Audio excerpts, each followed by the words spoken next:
Hello everybody, this is ManuS, and I'm coming at you with another spoiler review, the second half of the Bilgewater spoilers and the new champion Tahm Kench, which is a pretty cool one, design-wise at least, so pretty excited to talk about him.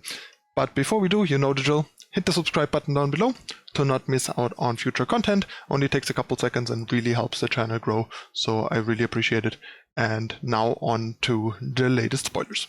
So in this batch, we have Tahm Kench and his new tools to round out sort of the new post-Targon Bilgewater identity and the kind of interesting direction. So a couple of the things we saw in the last video already make a bit more sense with Tahm Kench, but we'll get into that in a moment. So first off, Tahm Kench is a 4-cost 2/6, not too impressive stat-wise. At round start you create an Acquired Taste in hand. It's a 2-cost slow spell that swallows an enemy unit, and the enemy unit strikes Tahm Kench, and then he captures it. So it's basically a 2-cost slow detain that also makes the unit being detained strike the detainee, as in Tahm Kench. But it's a free spell, so that's pretty cool. Obviously it makes Tahm Kench more fragile and puts him more in a spot where he might just die. I'm not 100% sure how capture actually interacts with silence, if silence also silences away captured. If so, there is some like minor utility there in like Bilgewater Targon decks, where sort of using Hush on a Tahm Kench that is about to die can do interesting things.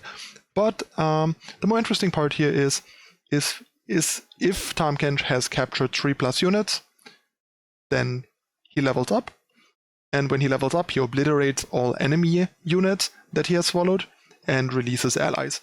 The only card that allows him to capture allies so far is also his champion card, Bayou Brunch. Not sure if there are gonna be others, might very well be no others. To be fair, they don't need a lot of like ways to swallow allies.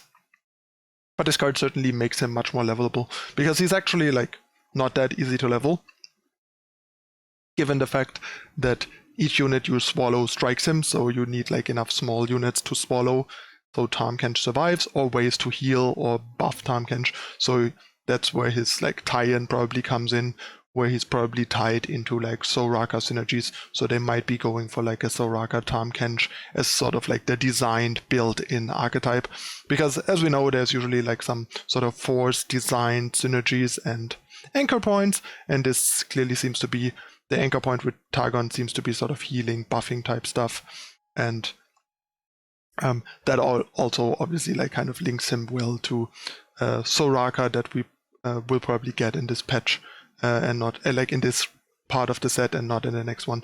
So that's kind of like what I am seeing here. But yeah, Bayou Brunch makes it a lot easier. So basically if you draw like a Bayou Brunch, you can buff him, which then also makes it a lot easier to double Acquired Taste, and then he levels, and the unit that comes out from you that buffed him, you get back. The unit from Bayou Brunch gives all his stats, all its stats to Tahm Kench to buff him permanently, even when he levels and the unit gets released again. Tahm Kench keeps the stats, so that's pretty cool. And there's obviously like some interesting synergy, like I mentioned, with some of the cards we saw in the last video, where for example like a Boxtopus that is swallowed as a 3/1 will come back out as a 3/4, which is pretty powerful. So there's some neat utility there. Although like Boxtopus is not the ideal Bayou Brunch target. First of all, it has 1 health, so the opponent can kill it in response pretty easily. Second of all, it's actually pretty good to use as like a removal in play and stuff like that. But these are things that can come up. And once he's leveled, he still creates Acquired Tastes, and when he attacks, he basically sort of swallows and digests the unit that he captured, so he becomes better at using Acquired Taste, since he doesn't sit around with a bunch of enemies in his belly risking to blow up and them to be released. So you basically just Acquired Taste pre-combat and then attack, and the unit that he is like swallowing is gonna be like digested and obliterated. Also, the fact that they are obliterated and not killed is a pretty nice bonus in some cases. So yeah, all in all, first of all, pretty cool design, pretty interesting, pretty nice way to sort of capture the spirit of the card. So from a design perspective, I think this card's really, really cool.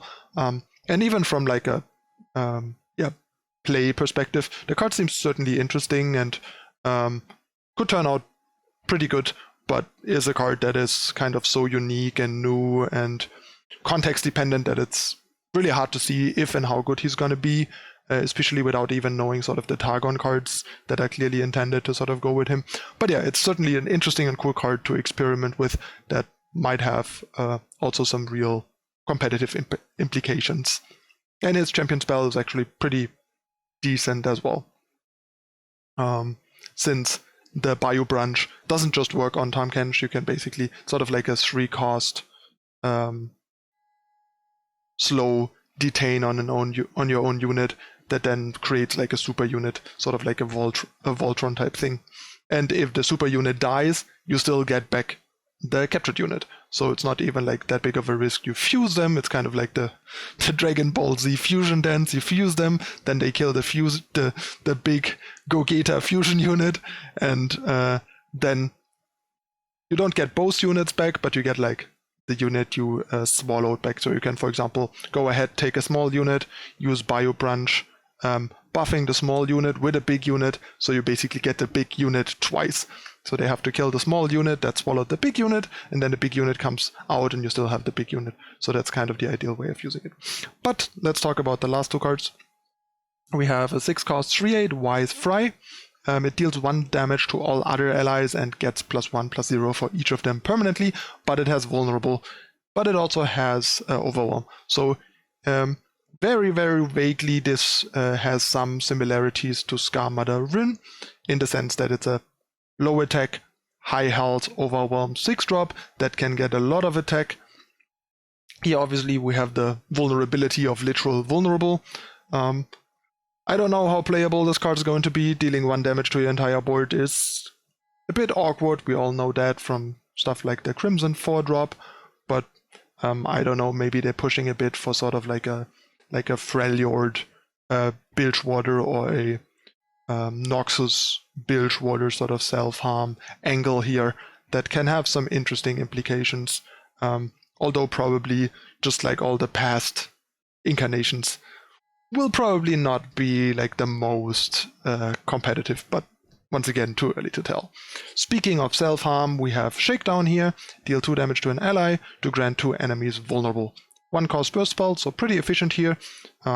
If you have something decent to damage, this actually seems pretty nice. It allows you to sort of kill 2 things. Like you can damage something that would trade in the vulnerable challenge fight anyway, and stuff like that. So a lot of the time the 2 damage will be sort of very low consequence or non-consequential, which is pretty nice.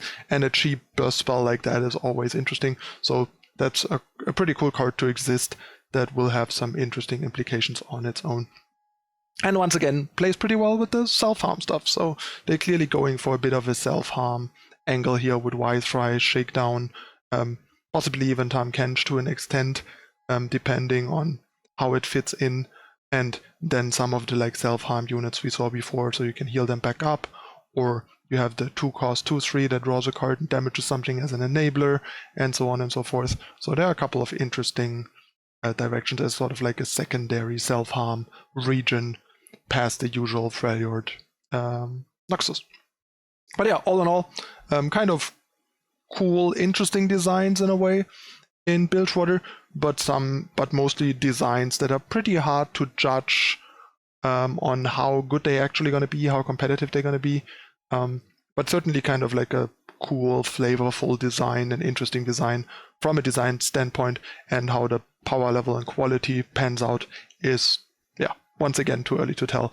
I try to not jump to too much conclusions when this game is designed a lot around sort of synergies and sort of built-in archetypes and combinations and stuff, that it's really, really hard a lot of the time to evaluate cards when you clearly don't have all the potential implemented synergy pieces. Like with this, we don't know anything about the new Targon cards, basically.